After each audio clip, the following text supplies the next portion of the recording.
ಜನರಿಗೆ ಏನಪ್ಪ ಟ್ವಿಸ್ಟ್ ಅಂದರೆ ಇಲ್ಲೇ ಇರುವುದು ಟ್ವಿಸ್ಟ್ ಏನಂತೀರಾ? ಇರುವುದು ಟ್ವಿಸ್ಟ್ ಏನಂತೀರಾ? ಈ ಲೈನ್ನ ಉದ್ದ 19.5 ಕಿಲೋಮೀಟರ್ಗಳಷ್ಟು ಉದ್ದ ಹೊಂದಿದ್ದು ಇದರಲ್ಲಿ 16 ನಿಲ್ದಾಣಗಳನ್ನು ಕೂಡ ಹೊಂದಿದೆ. ಇದರಲ್ಲಿ ಆರ್ವಿ ರಸ್ತೆಯಿಂದ ಸ್ಟಾರ್ಟ್ ಆದ ಮೆಟ್ರೋ ಸಂಚಾರ ಬೊಮ್ಮಸಂದ್ರದವರೆಗೂ ಇದೆ. ಯಾವಾಗಪ್ಪ ಶುರುವಾಗುತ್ತೆ ಅಂತ ಕಾಯ್ತಿದ್ದ ಹಳದಿ ಮೆಟ್ರೋ ರೈಲ್ ಸಂಚಾರ ಆಗಸ್ಟ್ 10ರಂದು ಚಾಲನೆಗೊಳ್ಳುತ್ತಿದೆ. ಇದನ್ನು ಚಾಲನೆ ಮಾಡಲು ನಮ್ಮ ಪ್ರಧಾನಿ ನರೇಂದ್ರ ಮೋದಿಜಿಯವರು ಬರುತ್ತಿದ್ದಾರೆ.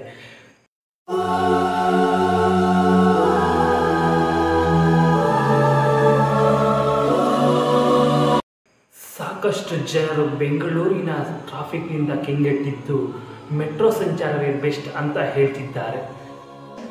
ಆಗಸ್ಟ್ 11ರಿಂದ ಜನರಿಗೆ ಚಾಲನೆ ಮಾಡಲು BMRCL ಎಲ್ಲ ಸಿದ್ಧತೆಯನ್ನು ಮಾಡಿಕೊಂಡಿದೆ. ಈ ಲೈನ್ನ ಉದ್ದ 19.5 ಕಿಲೋಮೀಟರ್ಗಳಷ್ಟು ಉದ್ದ ಹೊಂದಿದ್ದು ಇದರಲ್ಲಿ 16 ನಿಲ್ದಾಣಗಳನ್ನು ಕೂಡ ಹೊಂದಿದೆ.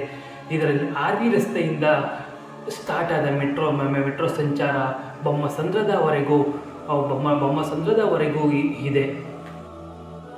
2014ರಲ್ಲಿ ಆರಂಭವಾದ ಎಲ್ಲೋ ಯೋಜನೆ 2023ರಲ್ಲಿ ಪೂರ್ಣಗೊಂಡಿತು.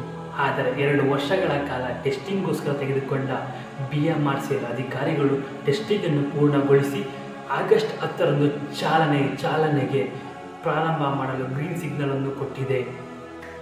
ಆದರೆ ಚಾಲನೆಗೆ BMRCLನ ಹತ್ತಿರ ಕೇವಲ ಡ್ರೈವರ್ಲೆಸ್ 3 ಮೆಟ್ರೋ ರೈಲ್ ಇರುವುದು ಅಷ್ಟೇ.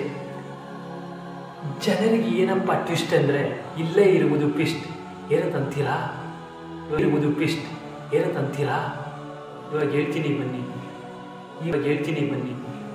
BMRCL ಹತ್ತಿರ ಕೇವಲ 3 ಡ್ರೈವರ್ಲೆಸ್ ರೈಲು ಹೊಂದಿದ್ದು ಇದು ಕೇವಲ 25 ನಿಮಿಷಕ್ಕೊಮ್ಮೆ ಮಾತ್ರ ಸಂಚಾರ ಮಾಡಲಿದ್ದು ಎಂದು BMRCL ಅಧಿಕಾರಿಗಳು ತಿಳಿಸಿದ್ದಾರೆ.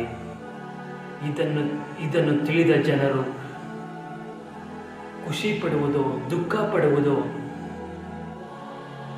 ಏನು ಮಾಡಬೇಕು ಅಂತ ಗೊತ್ತಾಗ್ತಿಲ್ಲ. ಹಸಿರು ಮತ್ತು ನೇರಳೆ ಯೋಜನೆಯಲ್ಲಿ 5 ನಿಮಿಷಕ್ಕೊಮ್ಮೆ ಬರುವ ಮೆಟ್ರೋ ರೈಲ್ ನಿಲ್ದಾಣದಲ್ಲಿ